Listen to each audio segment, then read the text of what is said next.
আসসালামু আলাইকুম। কেমন আছেন আপনারা সবাই? আশা করি সবাই অনেক ভালো আছেন। আর আল্লাহর রহমতে সবার দয়ায় আমরা অনেক ভালো আছি। তো আজকে আমি আপনাদের সাথে শেয়ার করব কিভাবে আমি চটপটি বানাই বা কম সময়ে মজাদার চটপটি কিভাবে আমি বানাই। আমি আমার আইডিয়াটাই আর কি শেয়ার করব। হয়তো অনেকেই জানেন বা হয়তো অনেকেই জানেন না। যারা জানেন না তারা হয়তো উপকারে আসবে। আশা করি আপনাদের ভালো লাগবে। আর প্লিজ থাকেন আমার সাথে, দেখেন পুরো ভিডিওটা।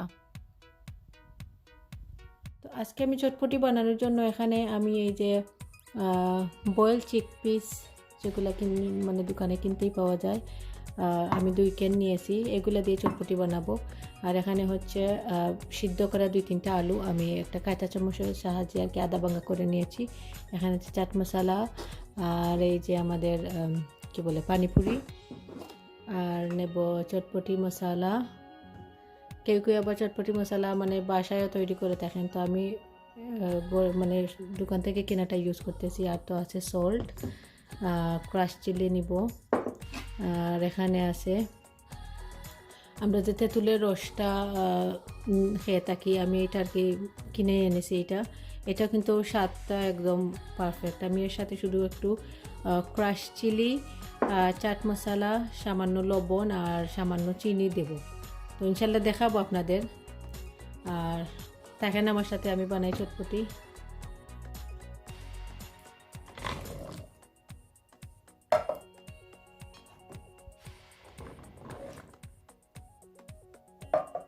এখন আমি এই চিকপিসগুলোকে গরম পানি দিয়ে ভালো করে ধুয়ে নিব।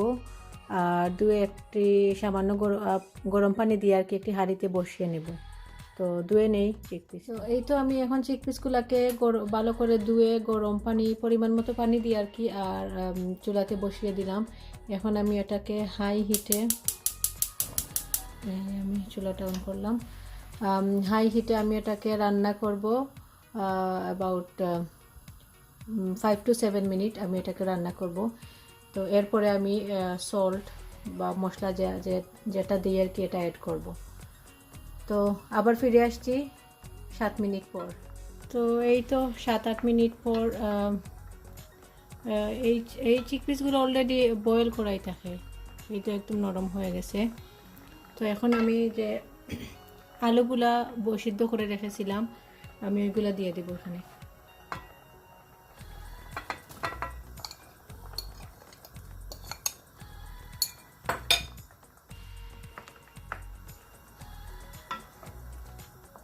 আলুগুলো দেওয়ার পর এখন পরিমাণ মতো লবণ দেব।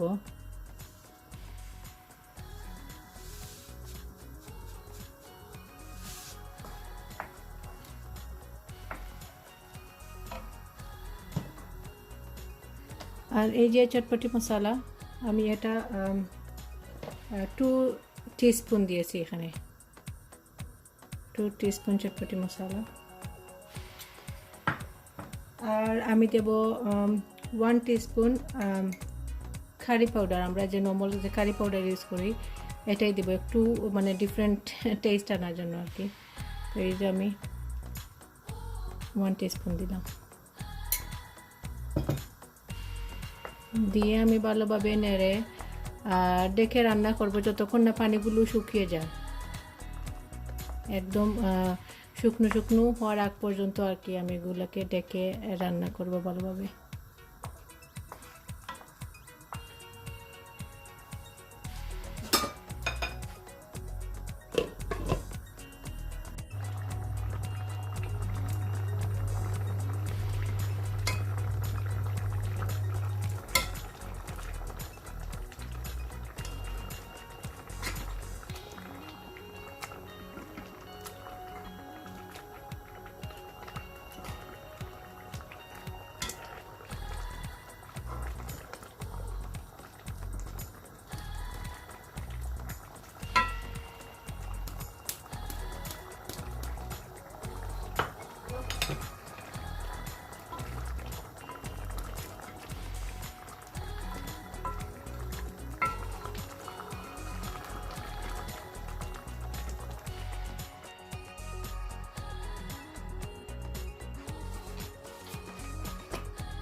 এখানে আমি টক যে সসটা আমরা খাই ফুচকা বা চটপটির সাথে, এটার জন্য আমি এই যে দোকান থেকে যেটা কিনে আনছি যে সসটা, এটা একটা কাপে পরিমাণ মতো মানে যতটুকু প্রয়োজন আর কি ততটুকু নিলাম।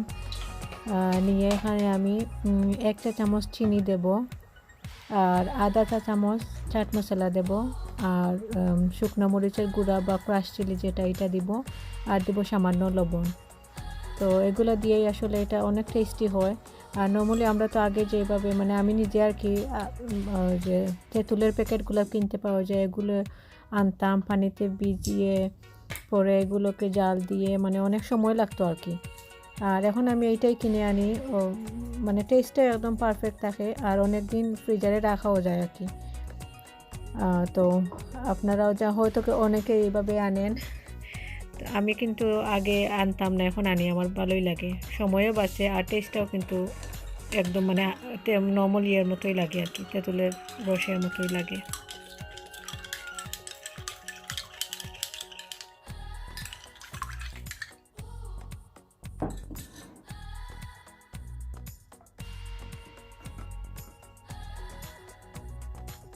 এই তো আমার চটপটি রেডি হয়ে গেছে, আমি একটা বাটিতে নিয়ে নিছি এইগুলা।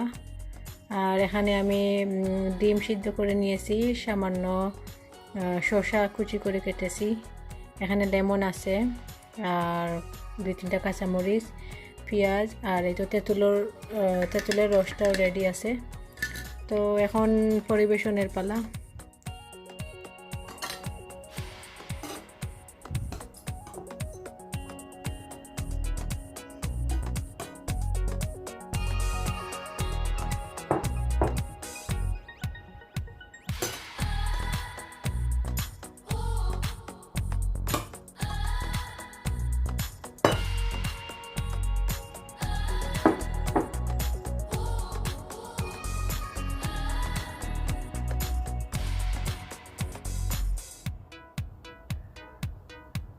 এটা কিন্তু চটপটি বা ফুচকা আমাদের সবারই অনেক পছন্দের, আমরা বাঙালি বা এশিয়ান যারাই আছি অনেক কমই খুঁজে পাওয়া যাবে যাদের এই খাবারটি পছন্দ না। আমার তো অনেক পছন্দের।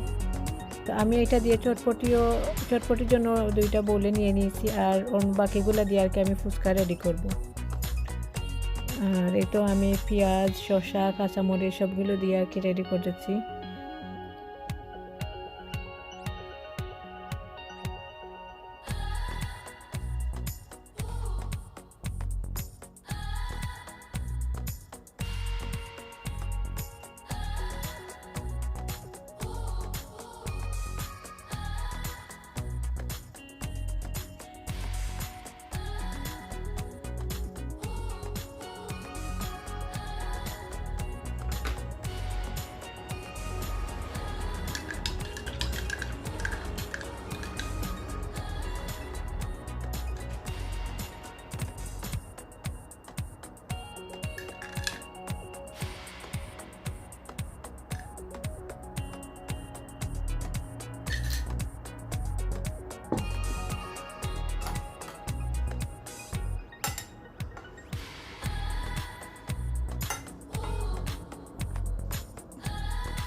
তো আশা করি আমার আজকের ভিডিওটি আপনাদের কাছে ভালো লেগেছে, আর যদি ভালো লেগে থাকে প্লিজ লাইক দিবেন, কমেন্ট করবেন। আর আপনাদের সবাইকে অসংখ্য ধন্যবাদ, আমাকে যারা সাপোর্ট করেছেন এখনও সাপোর্ট করে যাচ্ছেন।